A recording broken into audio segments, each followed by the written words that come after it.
Hey everybody, it's GauntletX and welcome back to some more Magic Arena, and today I'm going to be playing one final Premier Draft of Alchemy Brothers War. This is just a Brothers War Premier Draft with one Brothers War Alchemy card in every pack, such as Peregrine Besieged. 2 mana for an enchantment. At the beginning of your end step, choose a creature with the least toughness among creatures your opponent controls, and it perpetually gets -1/-1. Seems okay, like a 2 mana enchantment that puts a -1/-1 counter on one of your opponent's creatures every turn. I feel like Gix's command is just way stronger. It's a tremendously powerful card, a tremendously flexible card, and one of the biggest bombs in the format. Altar of Dementia can also be pretty nasty, a big mill win condition, big mill finisher.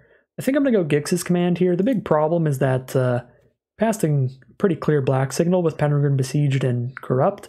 So I'm probably not going to be able to do black as like a very heavy primary color, but even just like a green-black deck or blue-black deck or anything like that with a higher focus on blue or green is still going to get a lot of mileage off this card. So probably not going anywhere near mono-black or anything, but still, Gix's command, easily the strongest card in the pack, and it's what we're going to roll with here. For pick 2, I'm not a huge fan of any of these uncommons. They're all a little bit slow for what they're doing. Don't love the rare either. It's just a kind of small creature land, just makes itself a 2/2. As for the commons, though, there is one common that stands above the rest for me, and that is Boulder Branch Golem. It's a very flexible, very powerful card for green decks. This is a pretty aggressive format, so if you're trying to make it to high mana costs, you definitely need something that can help stabilize you against aggressive archetypes, and Boulder Branch Golem is very good at doing that. For 7 mana, you get a 6/5 on the board and gain 6 life. That's playable for any slower deck that can make some power stones or do some ramping, but it's especially good in any green deck because you do have that backup plan if you can't make it to 7 mana to still play a 4 mana 3/3 and gain 3 life. So love me a Boulder Branch Golem here, maybe heading in the green-black direction. Pack 1, pick 3, we do see a pretty strong black card. However, this is a very aggressive card. Doesn't really jive with our Boulder Branch Golem and our Gix's command. Those definitely a lot better defensive cards generally. Yeah, 2 mana 3 when it can't block. It can keep coming back from the grave later, which is cool, but I'm like super into that. There's some really good cheap removal, Lonely End.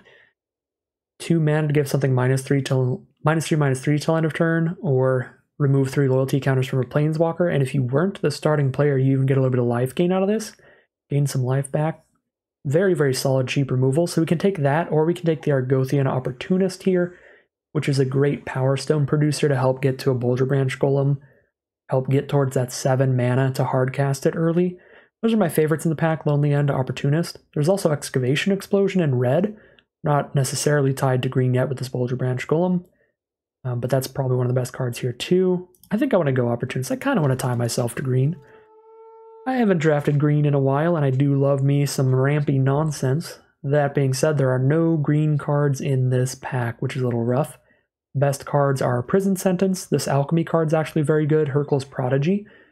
Comes with a Power Stone, and every time it attacks, you can spend 3 mana to make it unblockable and give it +2/+0 permanently. So the first time it attacks, it's 3 power unblockable. The next time, it's 5 power unblockable, then 7 power unblockable. This is a really terrifying threat. Just stacks into a lot of damage early. So Prison Sentence, Hurkyl's Prodigy. Energy Refractor's solid since it can fit into most decks. Self-Assembler can be good if you pick up some decent assembly workers as well. A lot of decent stuff here, Gigamole as well. I think I'm going to go Hurkyl's Prodigy. Just keep taking the cards I consider to be the strongest. We could take Prison Sentence as well, but I'm going to go for the Prodigy here. One of the strongest cards in the pack and a little more fun. Still kind of no idea where we're going to end up here. We do have more green than anything else between Opportunist and Boulder Branch Golem, and now we could take a Blanchwood Prowler as well, which is good for the green decks. 2 mana for a 1/1, you mill 3 cards and put a land from your grave to your hand. So 2 mana 1/1 that guarantees you're hitting your next land drop is pretty good. It's great if you have any Unearth or other graveyard synergies for the self-mill. Could just stay tied to green and take Blanchwood Prowler here. Could also move towards red with Arbalest Engineers. This is similar to Argothian Opportunist, a 3 mana 3/2 with a Power Stone. This is a 3 mana 2/2 with a Power Stone, but it's also more flexible where you can do 1 to any target or put a counter on something. Again, cards are going to be cut off on the left-hand side. Arena is just a buggy mess sometimes in the draft right now. So I could see Engineers or Prowler. I'm going to go Prowler, though. Alright, we do get some good black cards here, my favorite being the Gurgling Anointer, 3 mana for 1/3 flyer, and when you draw your second card during a turn, you put a +1/+1 counter on it, and when it dies, return a creature with mana value less than or equal to its power from the grave to the battlefield. Solid card here. You do want to get some ways to draw an additional card, though. Best way to do that on color is the Scrapwork Rager, the 4 mana 2/2 that draws a card when you play it and draws a card when you unearth it. So we could take the Anointer here and just be on the lookout for those. Outside of that, there's Levitating Statue. We're not really in an archetype for that right now. I'm going to go Anointer here. Alright, there's the Mono Red Sardian Cliff Stomper. Very strong card I want to mention, but we're not really going to get into Mono Red. We could end up in like Red Black, but definitely not Mono Red. So Wing Commando still in here pretty late. Solid Flyer. Good prowess ability. Flyers do play pretty well in the format. No black really in the pack. There's Trench Stalker, which is great if you can draw a second card in your turn. Doesn't really do much of anything without that. Ichor Wellspring, I guess, triggers Trench Stalker, triggers Gurgling Anointer. We could take Wellspring. It'll fit into anything decently as well. Take that here. Warplow is a decent flexible creature for your black decks. 2 mana, 1/1 Death Touch if you need to stop early aggro, or just a 6 mana 5/4 when you've got the mana for it. Could also take a Koilos Rock for like blue-green ramp. I'm starting to get pretty zoned in towards green-black, and another Boulder Branch Golem. I'm happy to scoop that up. Also a Blast Runner, a Third Path Iconoclast for blue-red. Woo! A lot of great cards here. Boulder Branch, kind of crazy to see this pick 9. Definitely crazy to see the Iconoclast pick 9. This pack must have just been juicy. I don't remember what was in here. Also Corrupt if anybody wants to try Mono Black. Not going to try that today, though. We've got some really fun green stuff with double Boulder Branch Golem, and now we have more green removal. Epic Confrontation. Scoop that up. Honor Guard is fine filler. You definitely need 2 mana creatures in this format, even if I'm not in love with their stat lines.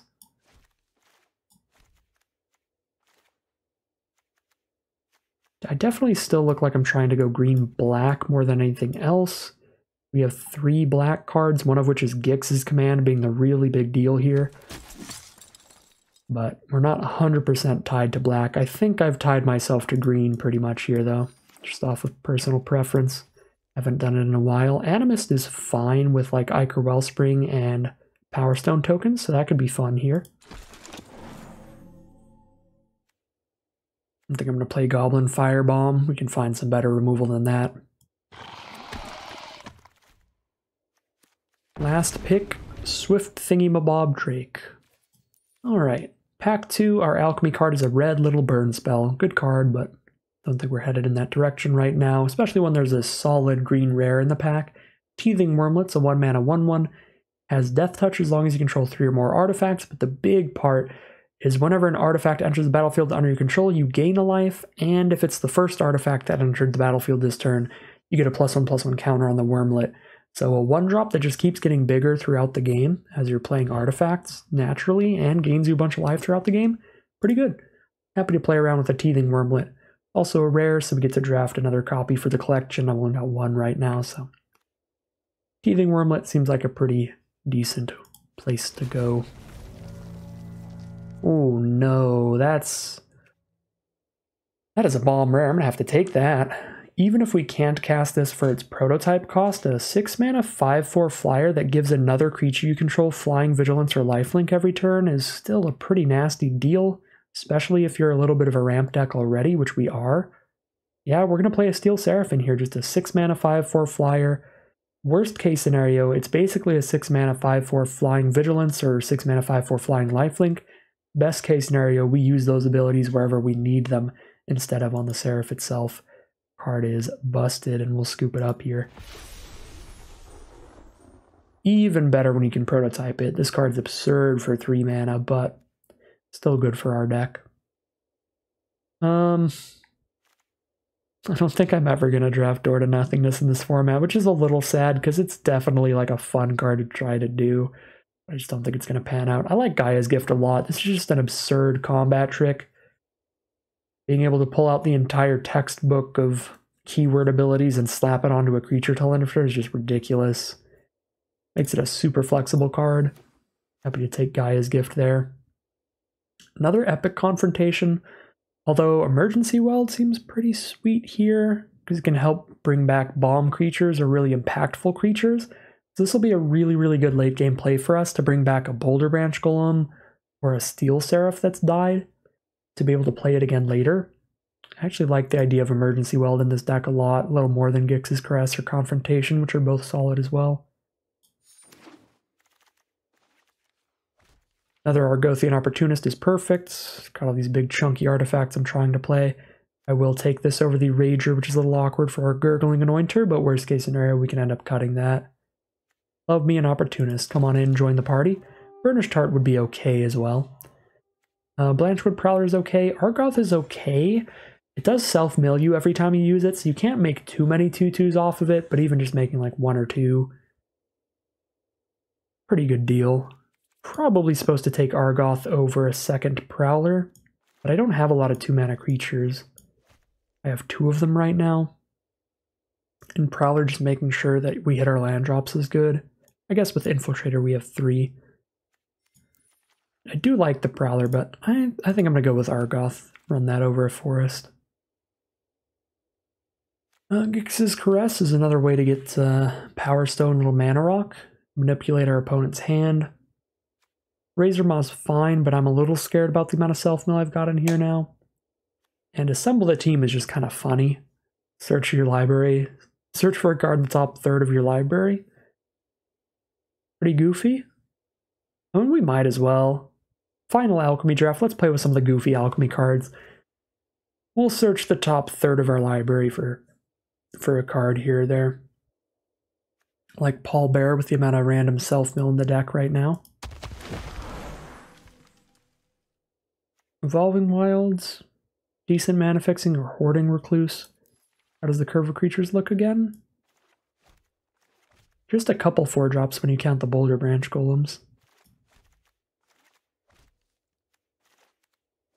Recluse is reasonable. I don't think we need Evolving Wilds that badly here. Don't need like double green or double black until very high mana costs. Killzone Acrobat, Shoot Down, Goblin Firebomb. We don't have a lot of removal, so we'll take a Shoot Down here. Exile an Artifact, Enchantment, or Flyer. Take a Moment of Defiance here. Solid combat trick that draws us a card and gains us a ton of life. And slap some nonsense in the sideboard as we move on to Pack 3. We have a full deck heading into Pack 3. Exactly 23 non-land cards. So every pick that we make from this point on can just be dedicated to making the pick better, or making the deck better, like a Blanchwood Prowler over a Gixian Infiltrator. Come on in. And a Gix's Caress over something. We'll edit the deck later, but we can rest easy knowing that we already have a full, powerful deck. Painful Quandaries played too slow for me in this format. It's theoretically pretty powerful, but it's always been too slow for me. Especially because if the game does go long, then your opponent can get to that point where they're just drawing extra lands they don't need anyway, and then they just discard a card whenever they cast a spell. So I really don't like Painful Quandary here. I think I'm just going to take another Epic Confrontation. Locust is fine too, but Confrontation, another removal spell, pretty important, pretty big. Ooh, we get another Alchemy card, and it's one that I've won a lot of games with already. We played it in our first Alchemy draft, I believe. The Argothian Uprooting. Very fun card, and kind of a flexible one. You can tap out for this card, spend like 6 mana and X, or 6 mana and a green, to just make 6 of your lands tapped 2/2s for the rest of the game. You can also spend like 4 mana on this card when you have 8 lands to get like 3 2/2 hastes out of nowhere, and just win the game out of nowhere. So Uprooting is pretty nice, very flexible card. It gets past the downside of most of these cards that animate your lands. It gets past half the downside, where now if your lands die, you still conjure a duplicate of that land on the battlefield. You conjure a forest onto the battlefield. So there's less risk to playing this card. Still does have the downside that we have to worry about, where every time that we're attacking with those lands, we're not being able to use them on mana. But still a powerful card. I'll go for another Boulder Branch Golem here, although Gaia's Gift would be cool as well. I feel like I'm doing really good on Power Stones, and we can really power out a lot of great big Boulder Branches to close out the game. There's a great Desert Hellion here. Very cool alchemy card, but I don't think I'm trying to splash any red in here. Let's just get another Boulder Branch.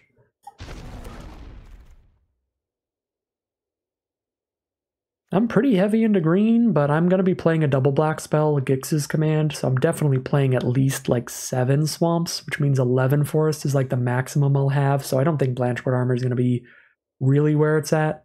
Blackblade Reforged is a very slow card, but once you have 7 mana, it turns anything on your board, even a 1/1, into like a must-kill threat. It's going to force your opponent's chump block every turn, so Blackblade could be nice here. Also Power Stone Fracture, just because we're low on interaction. I do feel like I have pretty good ways to end the game. Triple Boulder Branch, Gix's Command, Uprooting. I'm actually going to go for more interaction over Blackblade, pick up a Power Stone Fracture. Less splashy, but it should be able to protect us more against scary cards from our opponent. And I'm just going to rare draft here. Again, I'm not going to get that high on green sources to where I can easily play a 5-mana 6/6 here. We do have some Power Stones, but I just don't think this will make the cut. I don't know. Brushland definitely doesn't. It's 100% a rare draft. Yeah, maybe we go Steel Exemplar, because with Power Stone tokens we can spend like triple green and 2 colorless for this. Another Gaia's Gift versus Boulder Branch. I'm gonna get silly with it. Probably supposed to take Gaia's Gift, but full place at a Boulder Branch, can't resist. Cannot resist whatsoever. Take another Blanchwood Prowler. Actually look at that creature curve again. 4 2-drops, 2 1-drops. Actually doing okay there. We could take a Thopter, because then we actually have an Unearth card to mill with the Prowlers. This actually seems fine. I'm actually going to take Thopter here. These cards are all bad. Let's rare draft. I already own everything. Oh, rare draft an uncommon anyway. Carrion Locust is actually kind of solid. I do enjoy it. I don't know if it'll make the cut. I'm going to put it in the sideboard for now, but it's possible, so we'll grab it. I don't think I'll play 2 of them. So a Razor Maw is an option. I'll definitely play more Gaia's Gifts. Love that card. Green's pretty nice and open here. Multiple Epic Confrontations, Gaia's Gifts, 4 Boulder Branch Golems. We're getting Blanchwood Armors everywhere. But even if mono green was completely open here and I could be playing the multiple Blanchwood Armor deck for fun, the fact that I have Gix's Command means that's just not going to happen. I'm not going to cut black. You cannot get me to cut black when I've drafted a Gix's Command. We'll just take Evolving Wilds and run our 7 swamps and an Evolving Wilds here.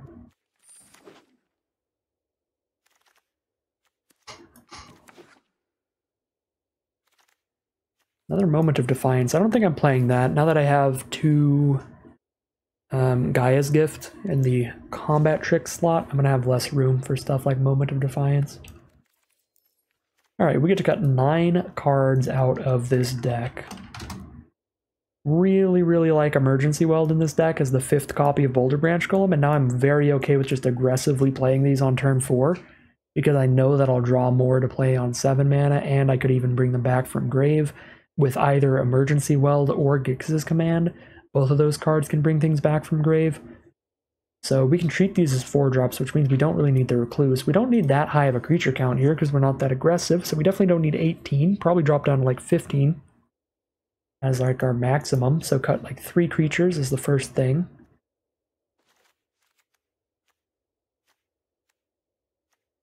I'm going to cut down on my card draw like Moment of Defiance.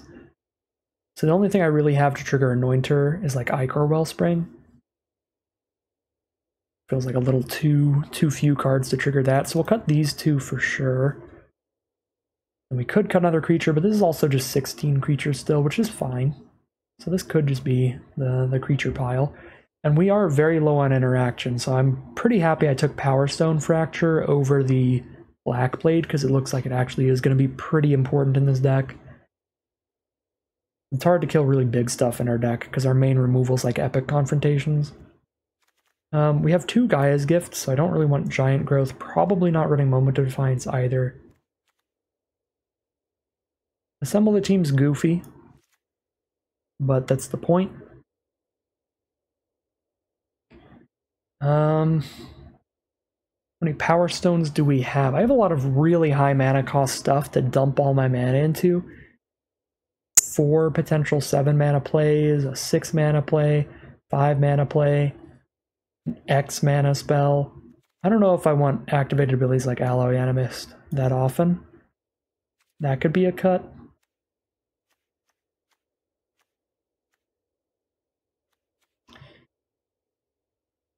Let's check our Power Stone count as well. 1, 2, 3.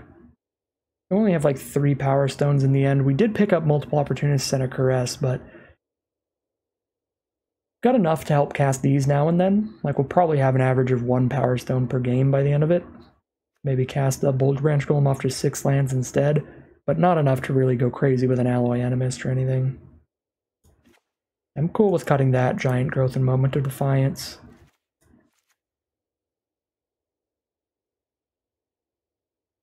Pretty cool to cut the Ichor Wellspring. It works well with Power Stone Fracture, but a lot of stuff works well with Power Stone Fracture.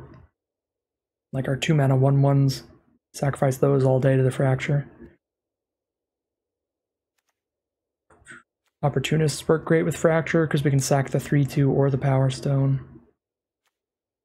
Unearth cards work great with it. Yeah, I'm going to cut the Wellspring. We're definitely running 17 lands here minimum. So I'm not going to cut any lands. Again, 4 potential 7 mana plays, 2 cards that have to be 6 mana, and a big X mana spell.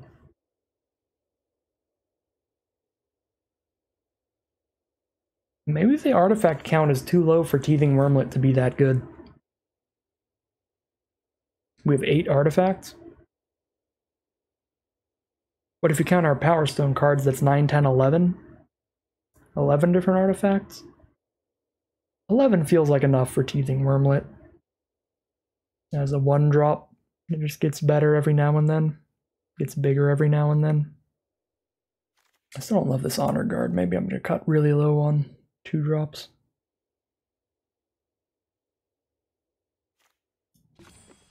We're already down to 15 creatures.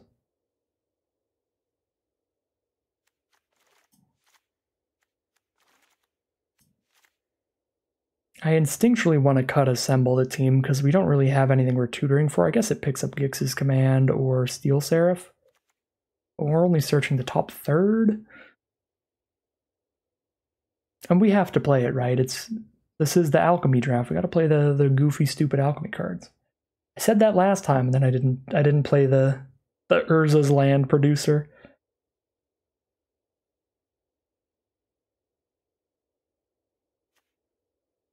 Yeah, I mean, it's just like a card draw effect. You know what? I'm going to cut those, and then I get to leave the Assemble the Team in.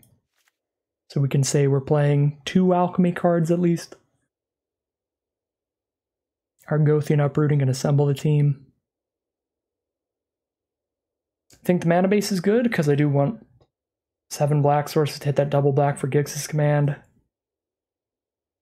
We could have just been mono green in this pod for sure, but our interaction would be really bad because green just doesn't have that much interaction. That's the big issue with going monocolored in that deck. Like going mono green here, we would cut Power Stone Fracture, Assemble the Team, Gix's Command, Emergency Weld, and Goring Warplow. Put in some more dorky creatures, and in terms of interaction that we would add, it would be like 1 more copy of Epic Confrontation and some combat tricks. Not wonderful. Yeah, that would have been fun. We could have been the Blanchwood Armor deck, but we've still got like another 2 months. Another month and a half, maybe, of Brothers War before Phyrexia All As One can come out. So we have opportunities to draft the mono green Blanchwood Armor deck again. Don't have opportunities to play with Assemble the Team after today. I think this is going to be the deck. Alright, here's a look at the deck we're going to be playing today. It's kind of a mid-rangey, very green-focused strategy. We have a couple cards to make sure that we're hitting our higher drops, like Blanchwood Prowler, pulling an additional land out of our deck. some Argothian Opportunists, giving us some Power Stones. We're going to be using these to try to get to our big artifact endgame cards like Boulder Branch Golems early. We do have 4 copies of this, so we can run it out early or wait to drop it as a 7-drop. We've got a Steel Exemplar as well that can often be cast as potentially a 5-mana 6/6 trample. We've got Steel Seraph in here as a big flying artifact bomb. That should be a lot of fun as well. And then we've got like just a big Gnarlroot Pallbearer in here since we have some self-mill between Blanchwood Prowler and Argoth Sanctum of Nature. We then have some big non-creature spell bombs, Argothian Uprooting, turning a bunch of lands into 2/2s. Gix's Command, just being a very flexible card to take over the board state in many different ways, either making one of our creatures gigantic and lifelinking till end of turn, destroying all the small creatures, destroying our opponent's biggest creature, or bringing our best 2 creatures back from grave. And then we just have a bunch of decent interaction as you always have. Shoot Down, couple Gaia's Gifts, Epic Confrontation, and Power Stone Fracture. And then a fun little Assemble the Team from the Alchemy set as kind of a tutor, searching for our best card in the top third of our library. So that's the deck here, just kind of mainly green with a little bit of black, mid-range pile. We'll see how it does as we head into the gameplay. Here we are in game 1 with a very keepable hand. We just need to draw 1 land throughout the game and we'll have Wormlet into multiple Boulder Branches, just as 3/3s, but if we can hit a lot more lands, we can even play those as the gigantic 6/5s and gain a ton of life. Opponent starts with a turn 1 Survivor of Corliss, a 1-mana 1/1 first striker here. That is definitely going to get some damage in the early game till I can play an artifact and make the Wormlet bigger. Alright, we do have 5 mana already, so we're only 1. I should not play into an Ambush Paratrooper. Yep, almost lost my Wormlet for nothing. Oh, I guess I lose. Siege Veteran is a devastating card. It gives you the same ability as, I forget the name of the card, but Luminarch Aspirant, that's the one. Getting a +1/+1 counter at the beginning of your combat on your turn every turn, and whenever their soldiers die, they get a 1/1 soldier token. So this hand's just going to be a little too slow for the Brothers War format. We've drawn exclusively lands, didn't draw any 2 or 3 mana plays, so opponent's just going to curve us out with their soldiers aggro deck with a very powerful bomb rare at the helm. So it looks like the game's pretty over, but we'll still stay in it for now. See what we can accomplish here, because even if we are guaranteed to lose, it should happen pretty quickly with how aggressive they are. Drop a Boulder Branch Golem now. We gain 4 life because we get 1 from Wormlet and 3 from Golem, and now the Wormlet's a 2/2.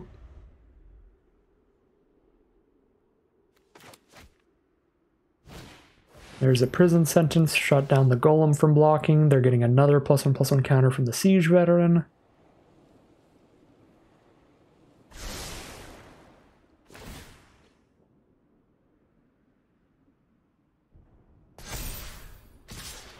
Yep, looks like we're pretty dead here.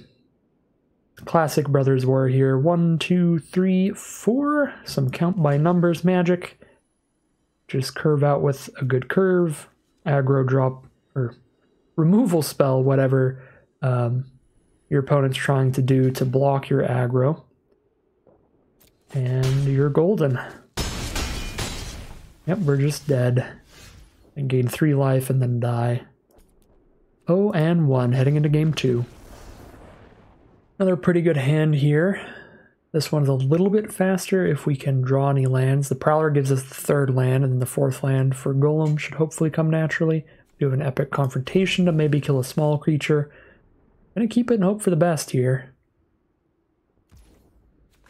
We are on the play this time. We might have been last time, I don't remember. I don't think so though. Well, we did hit 1 land there. Got about a 50% chance of drawing a land every turn here. We don't need to hit it immediately, we just need to hit it by next turn. Reconstruct the Thopter is a great draw. Don't think it's worth running the Prowler into another potential ambush paratrooper here. So we'll just pass.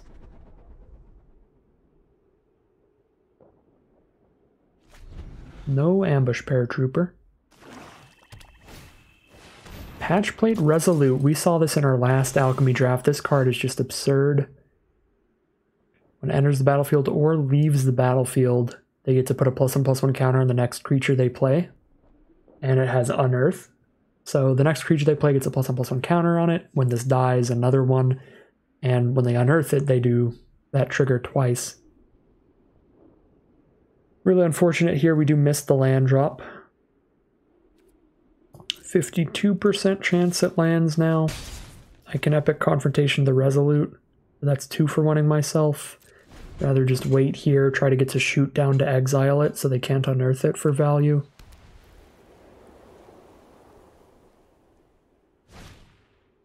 There's Ashnod from our opponent. We might fight that with our Blanchwood Prowler, because Ashnod can do some scary stuff with the cards in their graveyard, turning them all into 3/3 bodies later in the game. Patchplate Resolute coming in hot. We're going to take 3 here.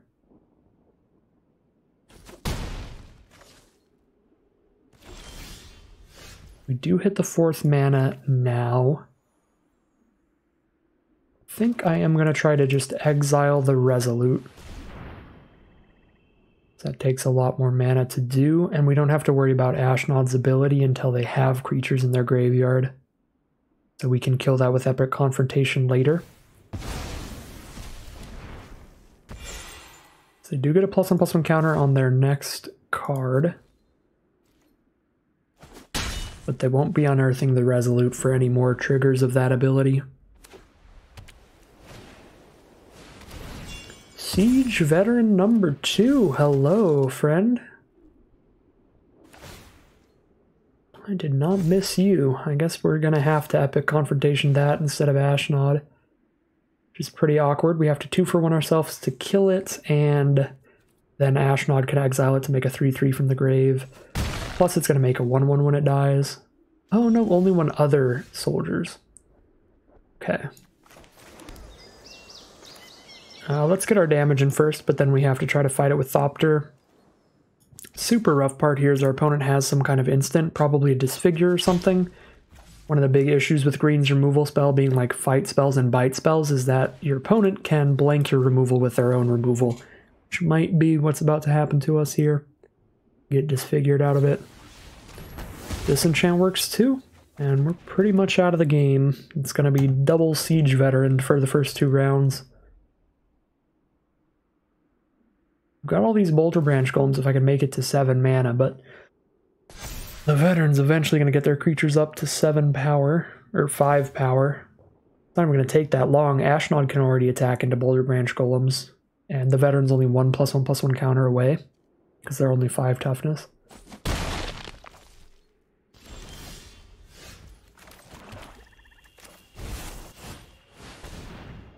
Drop the Steel Seraph, hope that they're low on removal,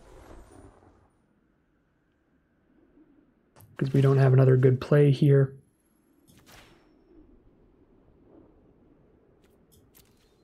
Could hit them for 1 here.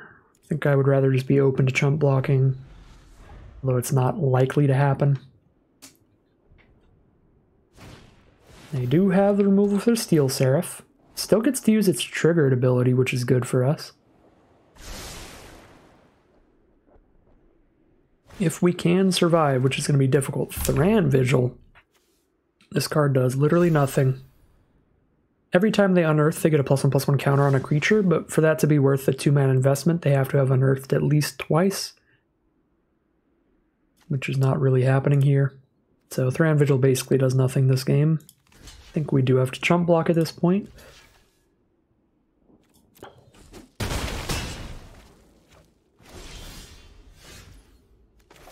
5/5 body is big enough to block and kill either of these. So that 1 mana away from 7-drop Boulder Branch Golems. There's Go for the Throat as well. And we are dead. That is going to be 0-2 to start it off.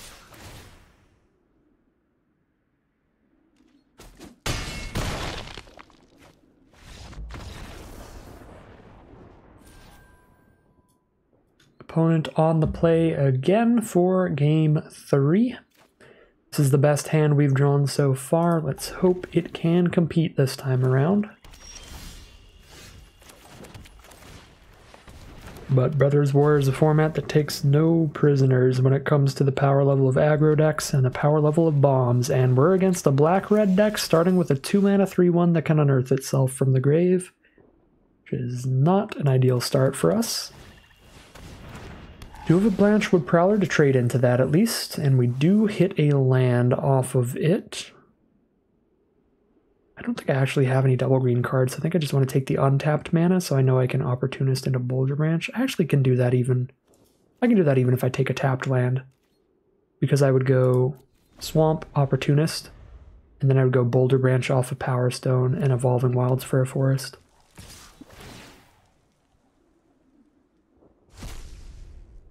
We're going to attempt to get the trade going with the Blanchwood Prowler, because the Wormlet can gain us some life throughout this game, starting next turn with our Argothian Opportunist.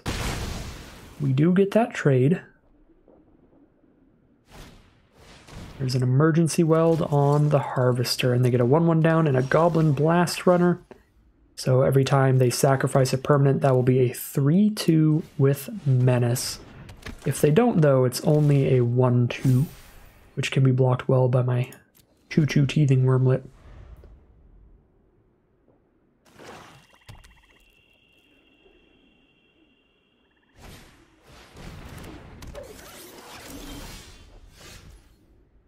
Draw into a Goring Warplow. That's interesting. I think a 3/3 Golem affects the game decently enough to go for that here, but save the Warplow to be a 5/4, because that does affect the game significantly more than a 1/1 Death Touch right now.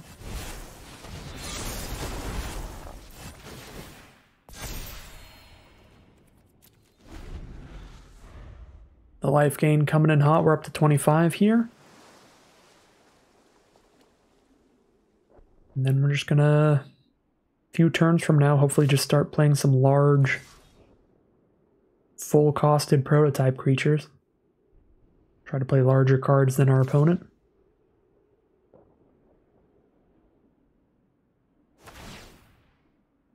They could be giving +2/+0 to the board here or something. If they do, that's a spell from their hand getting cast, which puts them down to 2 cards left in hand when we have 4 left. So I think if we just take all of these trades on board, if they give the whole board +2/+0, we're still in a winning position. So I think we just go for all the blocks here.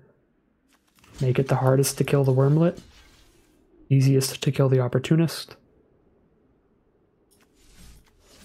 I guess if that's the case, we block like this if we want it easiest to kill the Opportunist.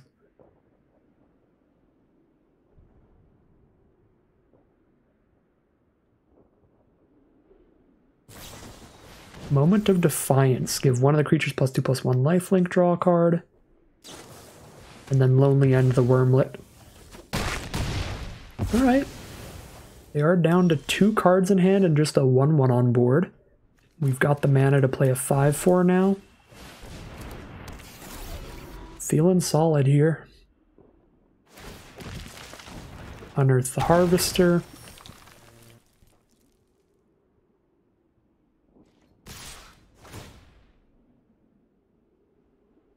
I'll go for the kill on the creature that isn't gonna die this turn. If they have a really big combat trick, then they can kill this Warplow. Lonely End, well, that's big enough. But still a 1.5 for 1. We killed the Lonely End and the 1/1. And now we play a 6/5. And we have 2 removal spells for their 2 cards they had in hand. I'm just playing on top, off the top, and we have 3 removal spells. Feels like we may have actually stabilized this game. Nope, more removal.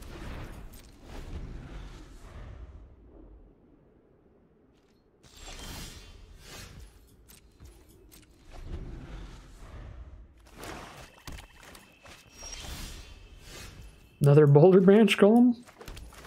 Don't mind if I do.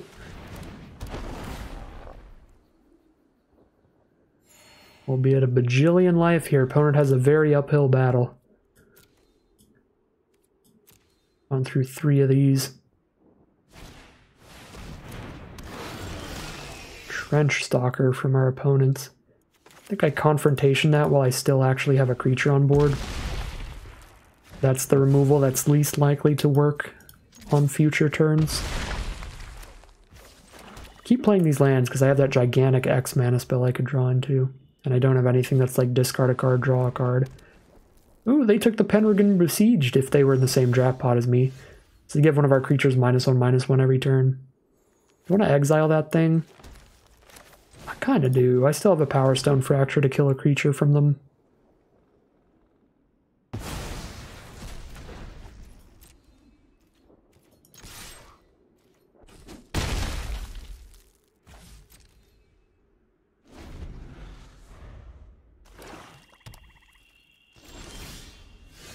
Steel Exemplar is pretty spicy here. That's a 6/6 trample.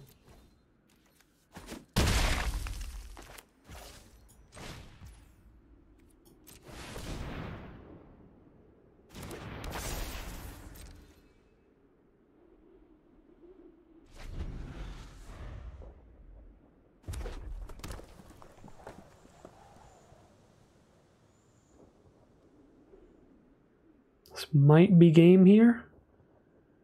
Decent amount of lands from our opponents. Sibling Rivalry. I have a sack effect. Sibling Rivalry, Moment of Defiance to gain 8. But they don't have a sack effect to go with the Sibling Rivalry here. Attack for 11 is not quite lethal. Even if I sack a Reconstructed Thopter to unearth it. That'll be 1 damage off, so I'm not going to do that. Would have been a pretty spicy play though. Play the Thopter, sack it to Fracture just to unearth it to give it haste.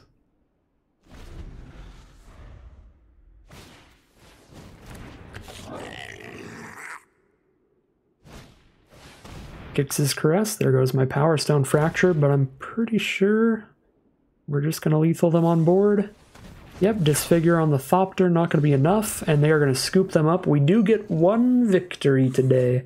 Stabilized pretty hard and just played some bigger spells than our opponent. Which is the game plan. 1 and 2 heading into game number 4. Keep this. It's got the strongest card in our deck in here, a Gix's Command for turn 5. And in the meantime, we just play a little Death Toucher. Get ready to block. That's a Menace creature. That's a little difficult to block. I drew into a Teething Wormlet. It's kind of awkward, but I want to Wormlet before I play all my artifacts. So since I can't block the Stoneseeker either way, I'm just going to play Wormlet into Epic Confrontation next turn. Yikes. The Stoneseeker, 2 mana, 2/2 menace, plus get a Power Stone, just ridiculous rate on curve. I can blow it up now and kill their Power Stone though, so I might do that. Though I do have this Gix's Command to set up. That would blow it up for being a 2 toughness or less creature. Could get greedy on the Gix's Command and save the confrontation for something later. But I'm going to take a lot of Stoneseeker damage. I'm just going to blow that thing up and get rid of their Power Stone.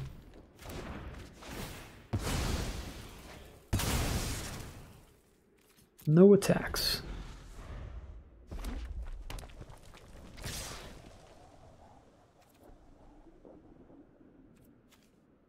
Trade into Cohort doesn't actually seem horrible here.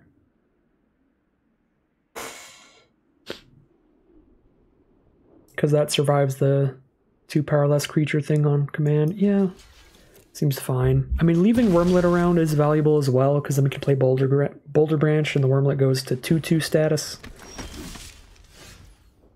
Quit playing creatures that do things when they die. God dang it.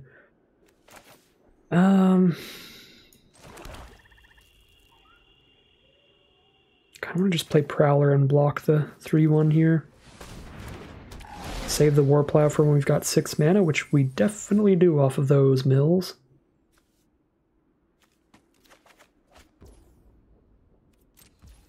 So we block the 3/1 with the 1/1 to turn it into another 1/1.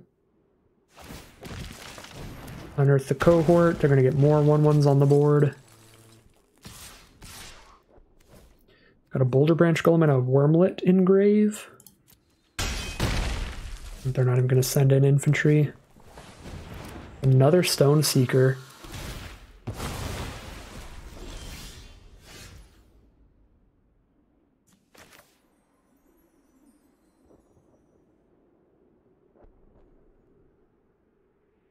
I feel like I just Gix's command their whole board.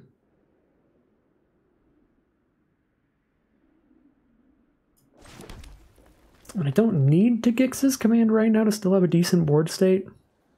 Because I can Opportunist and Warplow if I want to just play defensively. That leads into a Boulder Branch Golem next turn. And I still have Gix's command after this.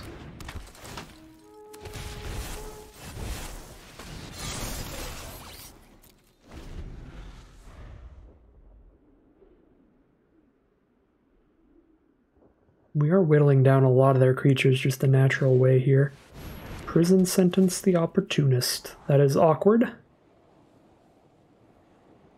My one creature that would have survived a Gix's command.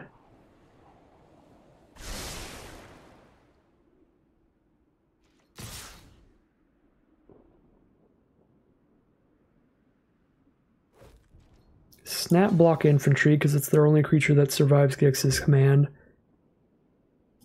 I'm going to kill everything anyway. I block a 1/1. Probably should have done that the other way around, but those are the two blocks. Rock Hunter, that survives a Gix's command. We have a shoot down for their prison sentence now. Play a Boulder Branch Golem. Back up to 16 life. Block the Rock Hunter. Sick Whirling Strike.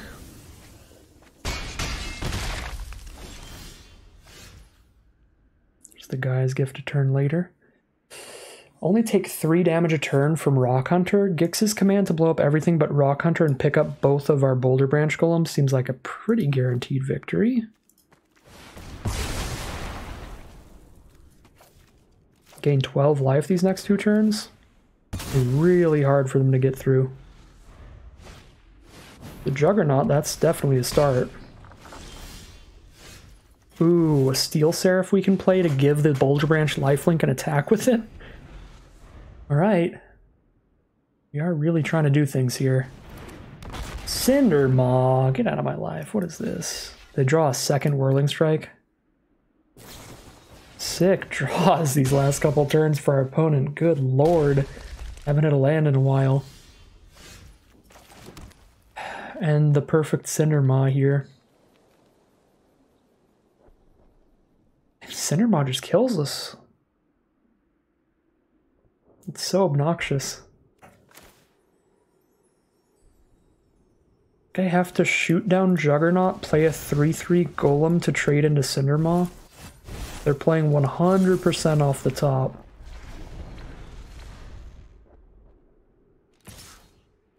Of course. They don't even know I have a Steel Seraph in hand. How could they know that the life gain is that relevant? I guess just because it's a better body. Just save the guy his gift here. Go for that block later.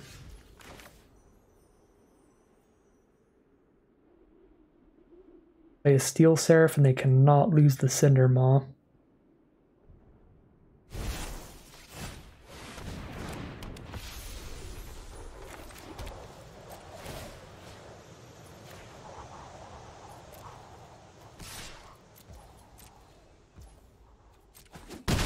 Yep, they know what happens if they lose Cinder Maw now.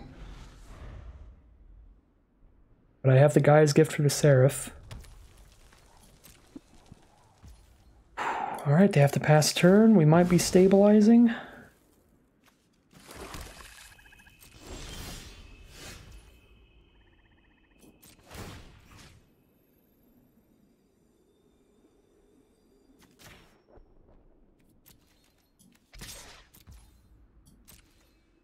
They need a combat trick to kill this Seraph, and I have a Gaia's Gift if they have it. They can block with Rock Hunter, but that's only 3 damage. They need 4.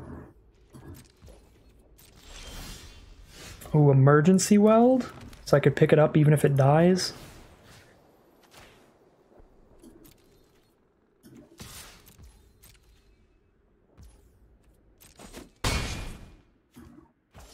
Anything to weld back here? Which mana do I have? 5, 6, 7, 8, 9, 10. Weld back a Boulder Branch and just play a 6/5. Can't afford Gaia's Gift if I do that, though. I weld back a Warplow? Warplow plus Gift, Death Touch, Trample. Do you think I pick up a Warplow here? Because I can actually hold up Gaia's Gift and play it. And Death Touch, Trample. Super likely to find a kill.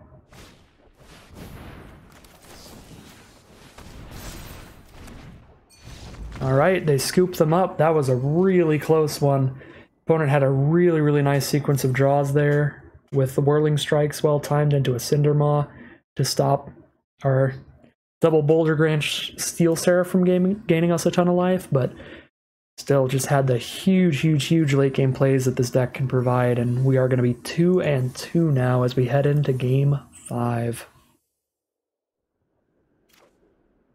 Here we are now in Game 5. This is a 2-lander, but we are on the draw with double Prowler, so it's kind of closer to a 4-lander, especially since we drew into an Evolving Wilds. We'll go for it here. I do have one double black card in the deck, so we'll grab the Swamp first, but anytime we see forests, we'll be taking them from this point on. Get the Prowler down. We're against a red-white, some very aggressive colors. Well, triple forest, I guess we know what we're taking here.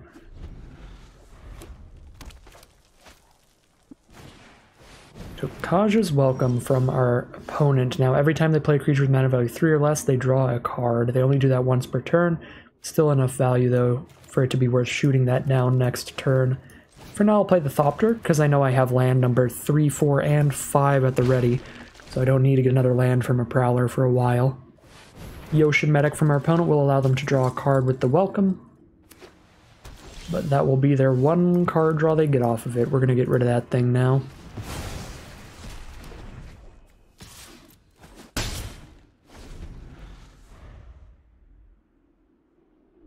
So that it doesn't completely take over the game in our opponent's favor.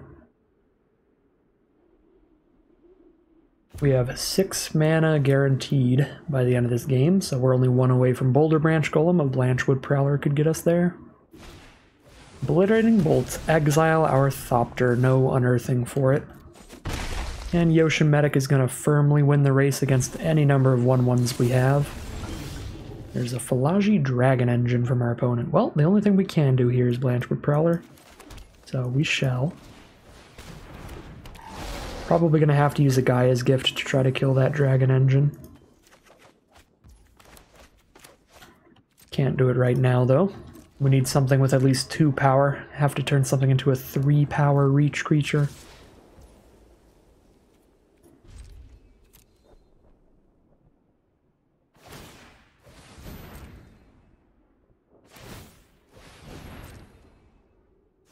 I guess they're kind of out of stuff to do here, but so are we, and we're taking a lot of damage, so this could be bad. Oh, Power Stone Fracture. Alright, that's beautiful. That makes things simple. Might as well get 2 damage out of these first, because they're not going to block any of these cards. But now we blow up the Dragon Engine with that Fracture. It's a pretty good draw. Love to see it.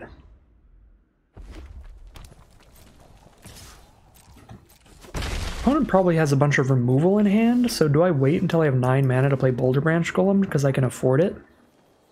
Like, they have 7 lands and they're not doing anything. Which means it's almost definitely just a bunch of removal. I think I just wait 2 turns till I can play Boulder Branch and Gaia's Gift. The odds that one of these cards is not a removal spell, like, that just makes so much sense to why they'd have multiple cards in hand but nothing to play right now. It's that they just have removal, but there's no reason to kill a 1/1. It's like the only thing that really explains their hand unless they're incredibly flooded out.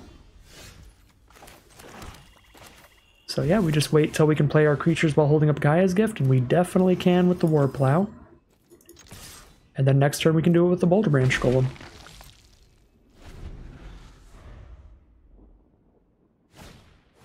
There's Static Net. Going to target the Warplow. We are going to Gaia's Gift here.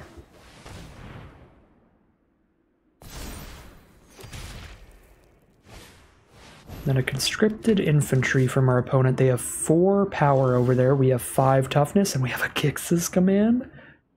Probably going to use this to pick up our big creatures after they find a way to kill them. For now, I think we're just attacking and then gaining a bunch of life with Boulder Branch Golem.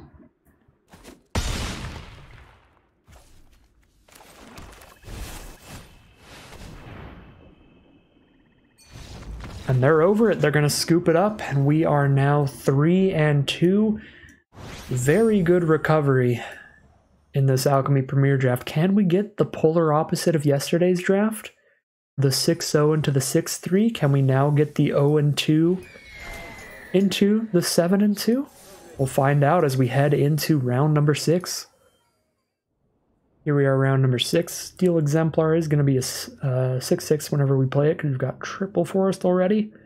Very, very likely we can cast that off mono green.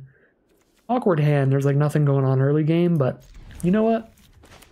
Gonna keep it anyway. We've got an uprooting, which can be very, very strong. And if we target just forests off of this, we can play this early game, and there's not much risk. Just put it on these 2 forests and use them as blockers if we have nothing else to do. We can use that to make sure that we have something to do in the early game. It's not ideal, obviously we'd much rather play it with 1,000,000 mana, but if our opponent's really aggressive here, turn a couple forests into 2/2s, trade them off, and get our forests back. Alright, there's forest number 4. We know we get to make it to Boulder Branch and shoot down now. There's an ambush paratrooper from our opponent. These forests have reach. No, just haste. Just hasty 2/2s. Well, there's green source number 5, so we're going to Exemplar next turn. I don't think I really want to shoot down a paratrooper. I have 4 Boulder Branch Golems in this deck. I think I am supposed to play the first as a 3/3 here instead of doing nothing this turn.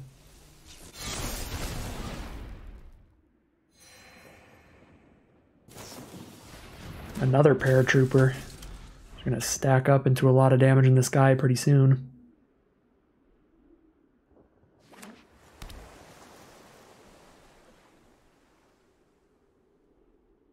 The blue-white flying soldiers deck can do some real scary stuff. There's a Yoshin Frontliner alongside them now. Give one of them +1/+1 every time it attacks. Got a good blocker for that on the ground though. And a Warlord's Elite. Very sturdy ground troop. Okay. Forest number 6 might be a little bit redundant, but I appreciate the spirit. We'll drop a Steel Exemplar here. It is more than big enough to block this Warlord's Elite now.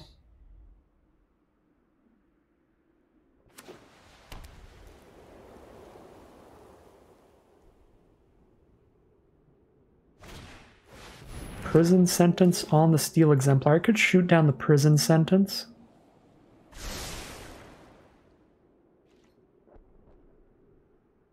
But I have a blocker for their 4/4 again. Seems reasonable to me. Although I could just play a 5/4 Death Touch.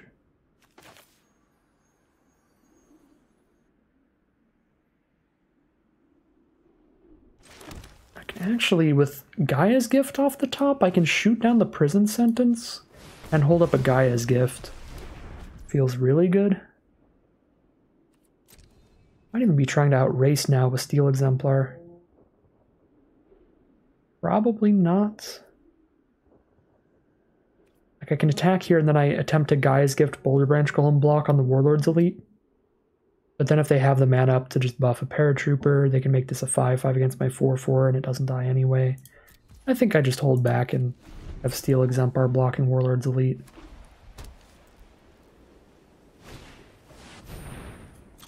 There's that Yoshin Tactician again.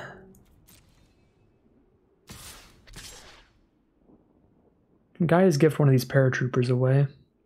Especially if they use removal right now. Okay, they're not. They have 1 card in hand. It could be 2 mana. It would have to be a 2 mana play here for them to ruin our Gaia's Gift. I think I Gaia's Gift the smaller creature and kill a Paratrooper here. I think that's the play.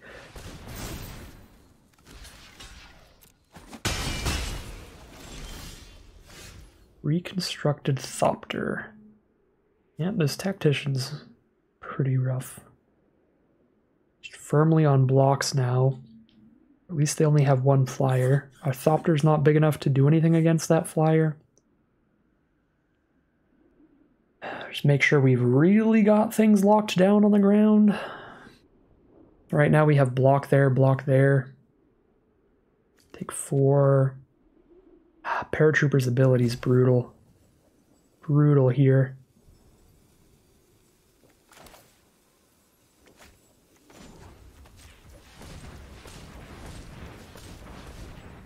I feel like I animate 4 forests here, so I have 1 as a blocker immediately.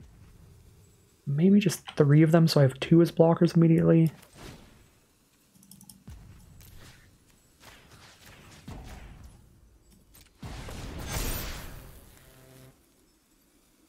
Oh, they do have reach. What?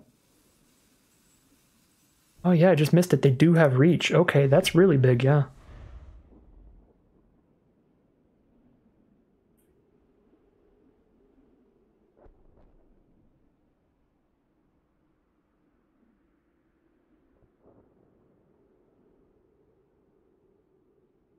Yeah, if they have reach, I think this is the correct number of forests to do, because then 2 of them threaten to double block Paratrooper, so their only way to get Paratrooper in is to give it +1/+1 with Frontliner and +1/+1 from its own ability.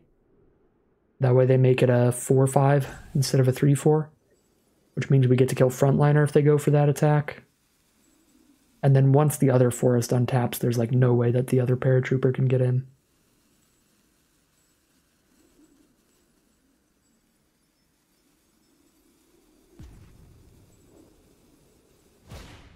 Scrapwork Cohort. That's very, very good with the Ocean Tactician. Puts 2 soldiers on the board off of 1 card. Play another flyer here, rather than a 1/1 Death Toucher. 1/1 Death Toucher is quite good.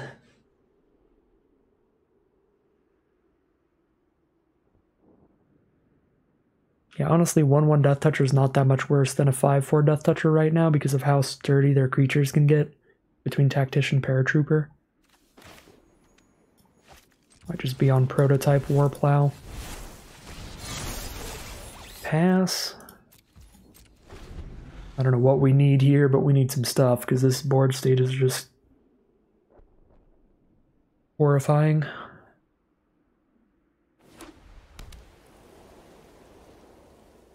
They have 7 mana. They're 3 mana away from using Paratrooper twice to buff the entire board.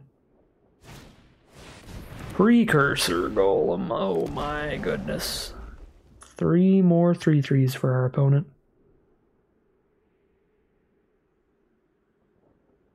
They're 4/4s when they buff with Paratrooper. They're getting really close to just attacking with everybody and killing us. So I have 6 creatures to block with. Ooh, Epic Confrontation. That's a really good draw.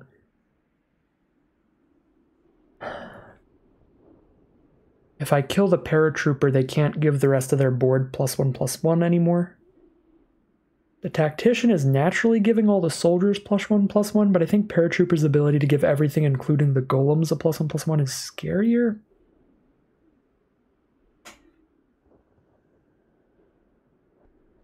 Plus, it's their only flyer. No, maybe it's the Tactician we kill here. But Paratrooper can get to the point if they hit a few more lands throughout this game towards giving the board +2/+2 every turn.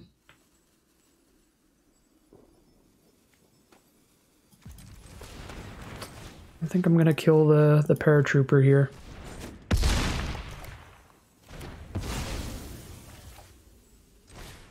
Then I get to start attacking with the Thopter. Put them on a 10-turn clock while we stare each other down.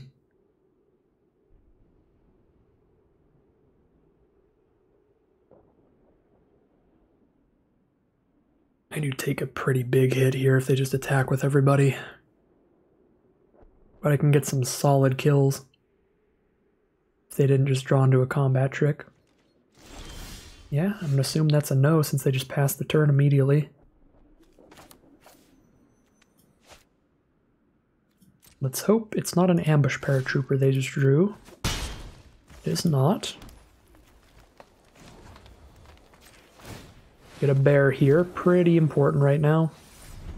So it's worth the self-mill currently. Milled 2 lands and a 3/2. Those are fine mills. Their land for us.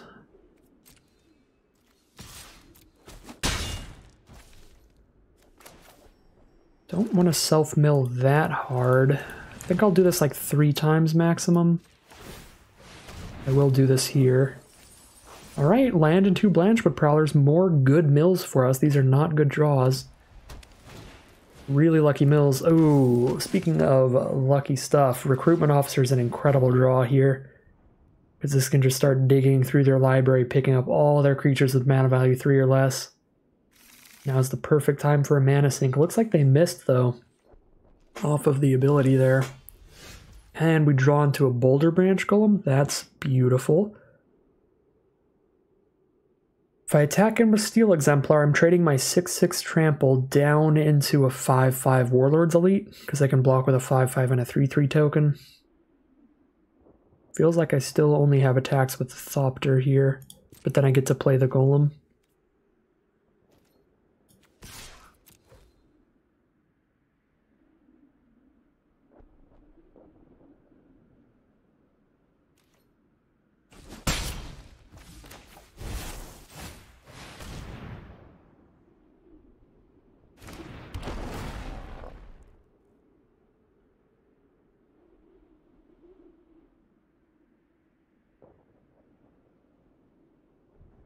So here's our 6/5 Boulder Branch Golem, putting us up to 19.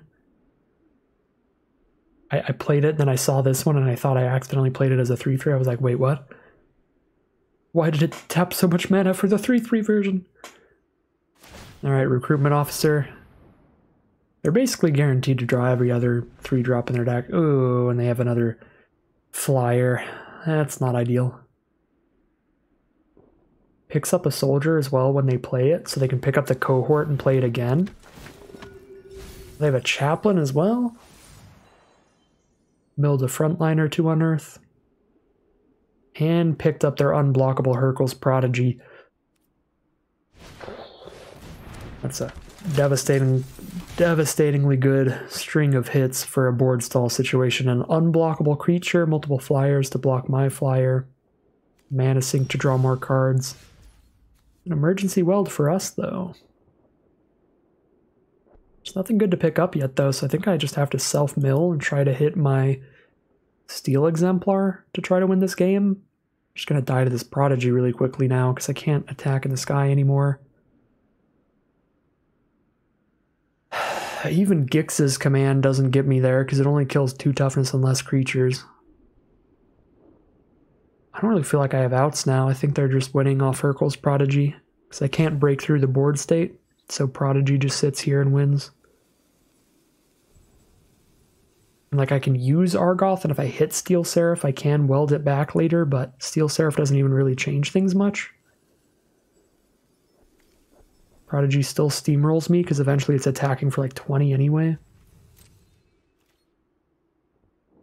I think I just need to draw like Power Stone Fracture to blow up this unblockable creature, and then I can try to do that. Which means I can't really do anything now. Because if I do something now, I'm risking... I mean, if I do the Argoth now, I'm risking milling my only answer to Hurkyl's Prodigy.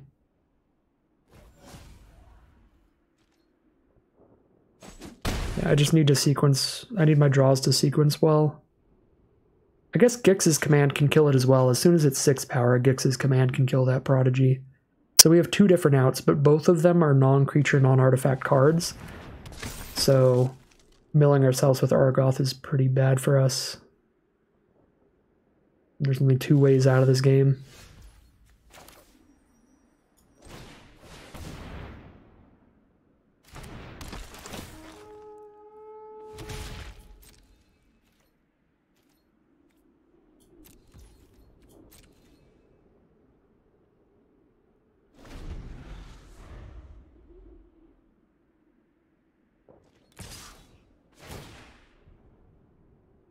So now that the Prodigy is a 6/5, Gix's command kills it as well, because it is their highest power creature. I guess they can just pick it up with Zephyr Sentinel. They're just keeping that to be safe. Yeah, no, we definitely can't win. I totally forgot about Zephyr Sentinel. Even if we draw a removal for the Prodigy, they just pick it up with Zephyr Sentinel.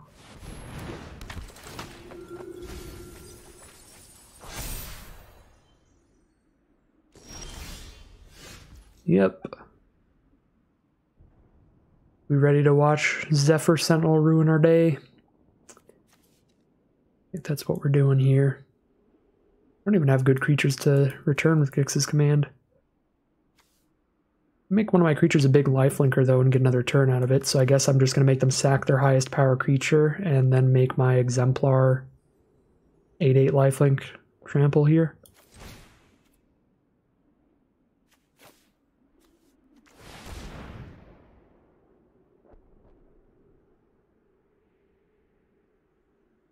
That way they can't just chump block if they want to stop the damage.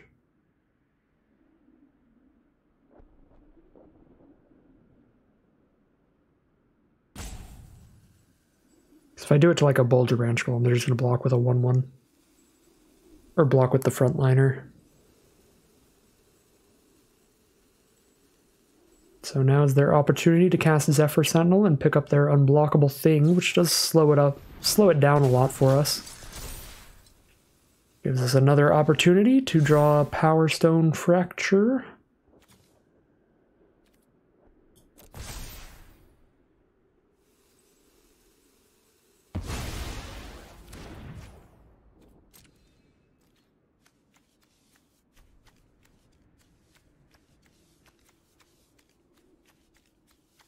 They still have more creatures than us, too.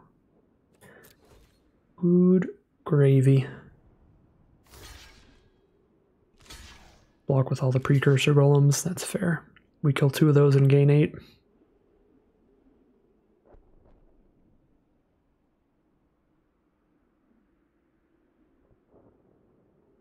Kind of awkward to only have 2 swamps at this point, so I can't emergency weld and recast Exemplar here. I couldn't recast Exemplar either way, but now I can't.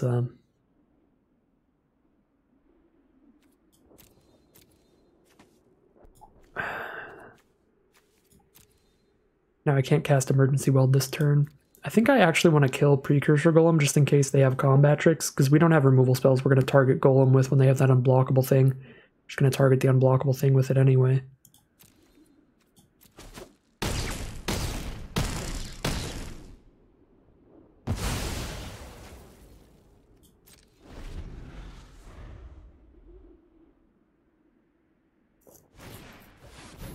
There's the Prodigy. They actually have less cards in their library than we do somehow. Probably just all the card draw from Hurkyl's Prodigy and a little bit of Airlift Chaplain Self-Mill.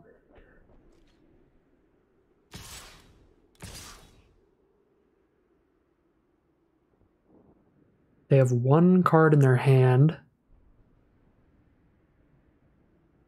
As far as potential combat tricks are concerned.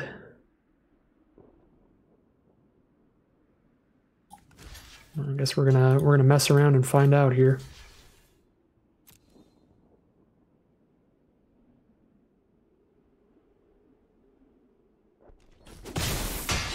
I guess they just forgot about the forests having reach.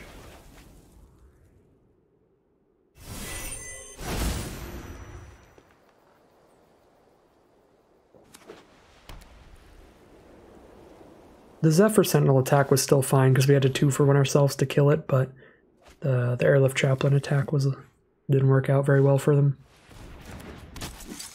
Oh, I forget, this thing's perpetually. It's not just as long as it's on board, so oh my god, we did draw the Power Stone Fracture though. I forgot what I was going to say because that was such a good draw. Oh yeah, I thought this was going to go back to 1 power, but because it's perpetually, it doesn't matter what zone it goes to, it keeps all the power. That being said, it's Power Stone Fracture time.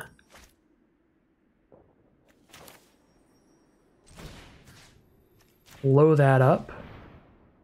Sack the Power Stone. Still have 2/2/2 reaches to block the Airlift Chaplain. We emergency weld back a steel exemplar and pass the turn, and we're still kind of playing the long game here. Or do I hold on to this in case I hit my own crazy flying thing? Because I still have decent blocks without it. 8, 3, 4, 5, 6, 7, 8, 9. No, I don't think I can wait. I think I pick this up and then pass. Play this next turn. Alright, they mill 3 turns before me, so we might be on the super long plan. Is that another card that's just going to kill me? It's another alchemy rare. It is. Up to 1 soldier perpetually gets +1/+1 in flying. Yeah, we're dead. So their 5/5s are not going to be 6/6 flyers permanently. Oh, we killed both of them. So it's just the smaller ones, but still making all of their soldiers flying eventually. There's no way we're pretty out of here. It's perpetually, so even when it unearths with flying.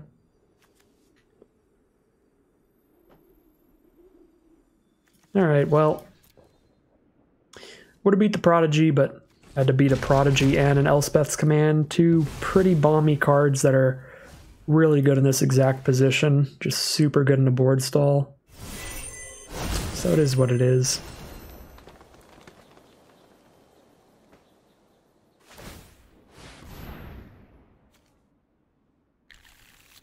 Pretty sure they've looked at their entire deck now and they don't have mana value 3 or less creatures left at this point.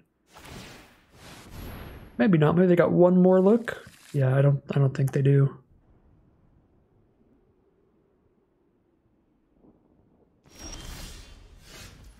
Boulder Branch Golem's a very reasonable draw.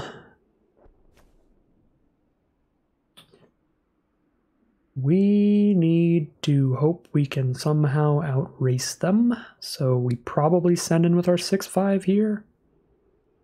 Everything else is a horrible attack, even the 6/5 isn't a great attack.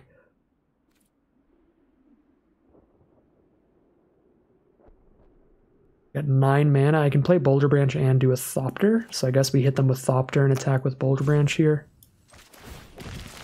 While their flyers are tapped down.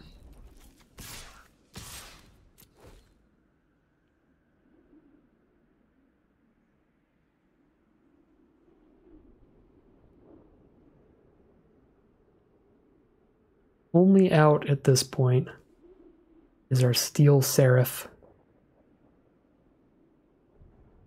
Assembled, or not assemble the team, Gaia's Gift actually as a combat trick could help find lethal out of nowhere. Just get trample out of nowhere, attack with everybody, and then trample up a Boulder Branch Golem that they block with like just a 1/1. Alright, this is reasonable. We're whittling down that board state so that we could actually have a crackback. Gain a ton of life here.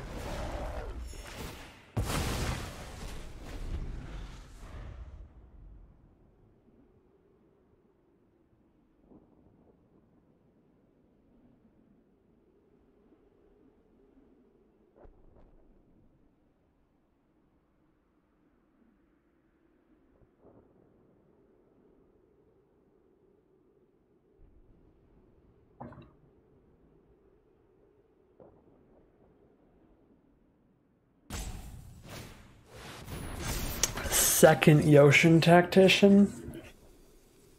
That's super bad. That's what we like to call not good.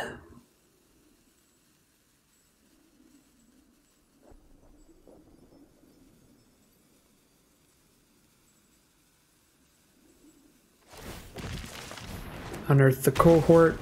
Hit us for even more now that they have 2 tacticians down. It's all in the sky as well. We're taking 8 damage. Back down to 13 immediately.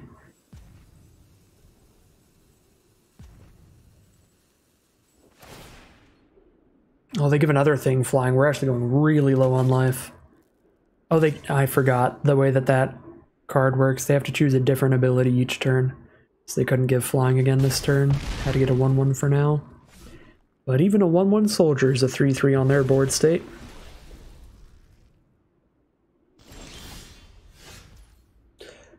Definitely not our Steel Seraph.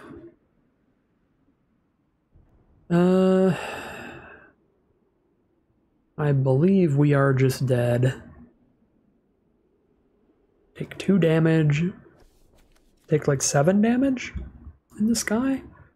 I guess not quite. 1, 2, 3, 4. 1, 2, 3, 4, 5, 6, 7. I need to make sure I have 7 blockers on the ground. 4, 5, 6, 7. I'll have 7 blockers even if I attack with something, so I send in Boulder Branch again. It kills a tactician or it kills 2 other things.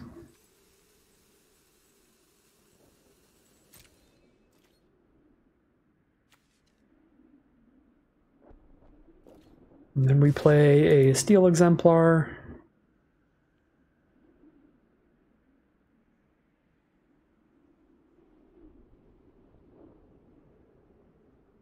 Just a big 6/6 trampler.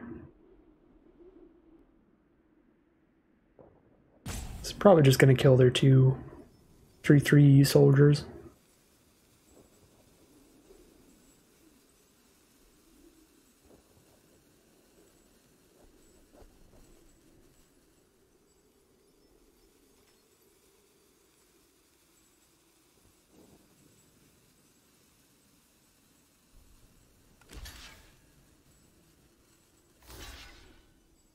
This is the case.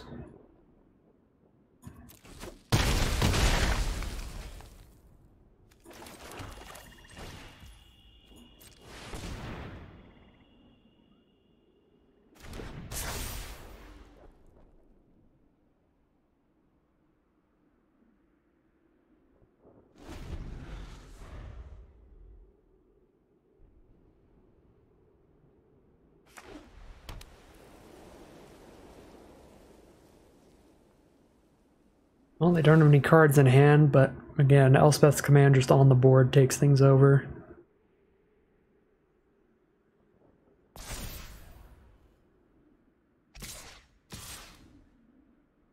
Take 7 this turn.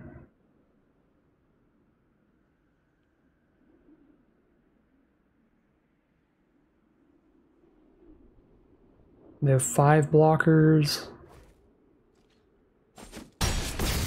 Nah, there's not even any way I get a crackback for lethal.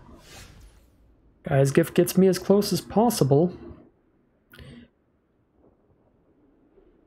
Is it better to try to Gaia's Gift to kill this Yotian Tactician when it attacks me again next turn, or is it better to try to Gaia's Gift until finding lethal this turn?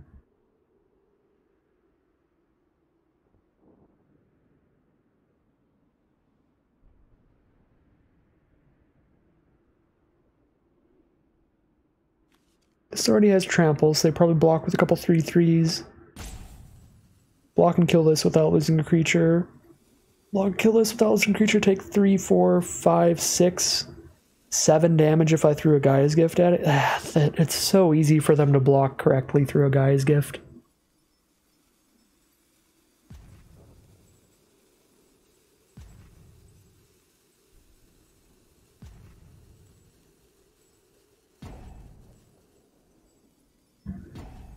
Nine cards left. I sort of feel like I have to Gaia's Gift and kill a Tactician on blocks. Lower their field a little bit and then just expand my field a little bit. I kind of feel like I have to make a bear. Try to get the board wide enough. Actually kill them.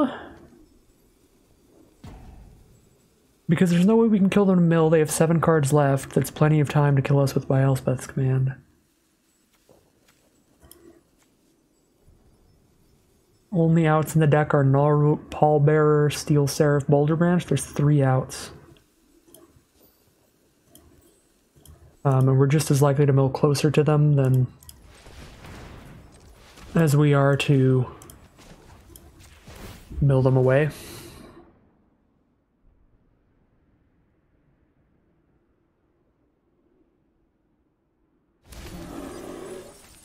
Well, we milled one of the outs. Gnawroot, Pallbearer would have just destroyed our opponent.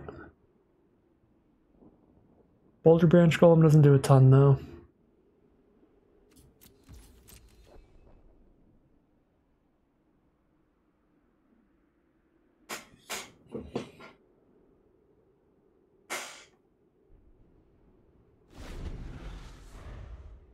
Did mill closer to our Steel Seraph, though.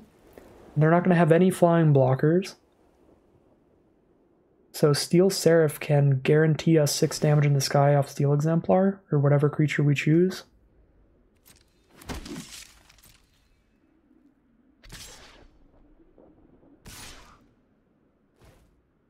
Okay, we know they don't have any cards in hand, so we guys gift and kill the Tactician. Do so with the Exemplar to make our Trampler even bigger.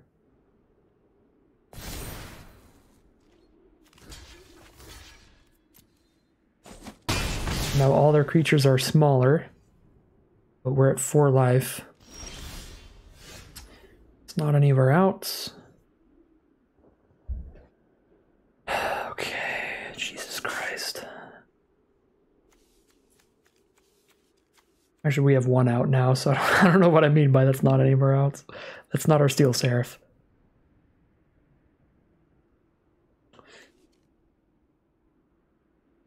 Two, three, four, five, six. It's just not. We just keep attacking with Steel Exemplar? But they just go for like a triple block on it? 5 cards left. Dying to this flyer in 2 swings, so we just mill ourselves again here. I'm pretty sure. If I attack with Exemplar and they block with the frontliners, they can kill us next turn off Unearth and attack with Chaplain, and we're just dead. No matter what. Because they can attack with the frontliners to buff the Chaplain. If they chump block with them, or if they unearth them, they can attack with the frontliners. And they're going to make another flyer here, so what am I talking about? They already just buff another creature into flying. Yeah, I just have to attack with everybody and somehow hope they're really bad at math.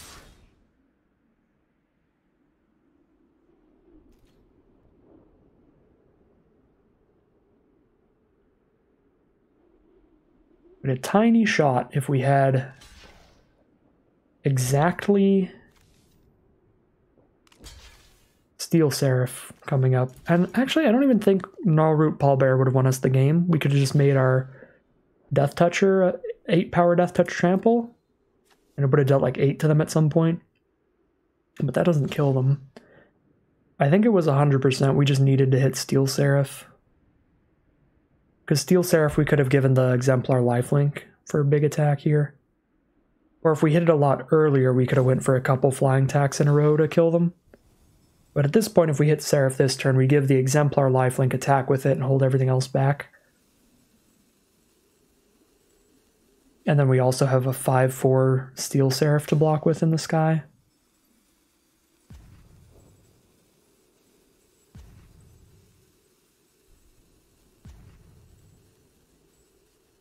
Opponent very handedly wins the game here. This was a super long last game of Magic, and an unfortunate way for it to end. Opponent just had the better cards for a board stall than we did. Hit the mana sink early to draw into all of the creatures left in their deck, and then they hit the unblockable creature for the board stall, the protection for that creature to force me to use 2 removal spells on it, and the rare that just takes over the game throughout a board stall, keeps making more and more and more of their creatures flying, and giving them more and more and more blockers. So, brutal game to end it on, but it is nice to recover from an 0-2 start and move into a 3-3 finish, at least an average win rate at the end of this event.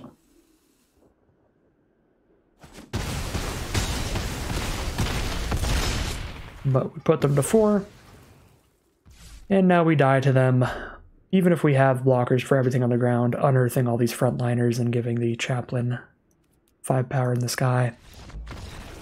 So that is game 3 and 3. It is going to be for today's premiere draft of the Brothers War Alchemy, and it's going to be the final Alchemy Brothers War premiere draft we'll be playing, because they are going to be off Arena, I think, by the time this video gets uploaded. And, yep, overall, I enjoyed this deck a good bit. It's one of these slower, grindier kind of green-black decks that tries to really recover in the late game. So obviously, when your opponents are curving out pretty well on you, you can just have games get ended on you super quickly, but that's most decks in this format. In Brothers War, you can absolutely just end the game to your opponent curving out 1-drop, 2-drop, 3-drop, 4-drop, which was kind of how the first couple games went, but we got to live the dream for the next 4. We really got to kind of grind out, trade off all our early game creatures, and then take things over with our big late game plays. One thing I'm sad about with this deck is I never got to use Assemble the Team. We never got to tutor the top third of our library. Never got to search for anything there. And I kept it in the deck. I don't even remember what I kept it over, but I remember I was like, I should probably cut this, but I just want to play it at least one time since it's the last opportunity to play around with the alchemy cards, and we just never drew it. So sad time for Assemble the Team, but other than that, everything in the deck did its job, put in some work, did what it could for us, and got us to at least a 3-3 run. We will take it. But that is going to end today's video. As always, if you enjoyed this video and you'd like to see some more, make sure to like, comment, and subscribe to let the YouTube algorithm know to send some more of these videos to you in your recommended feeds. We're going to be playing a bunch of Arena Cube draft in the coming days, as that's basically the only thing on Arena outside of regular Brothers War drafts, now that Alchemy Brothers War is gone. And I'll be playing whatever other fancy or cool draft formats they put on Arena in the future. So stay tuned for all of that if you're interested. But as always, thank you very much for watching, and I'll see you again soon for some more Magic Arena.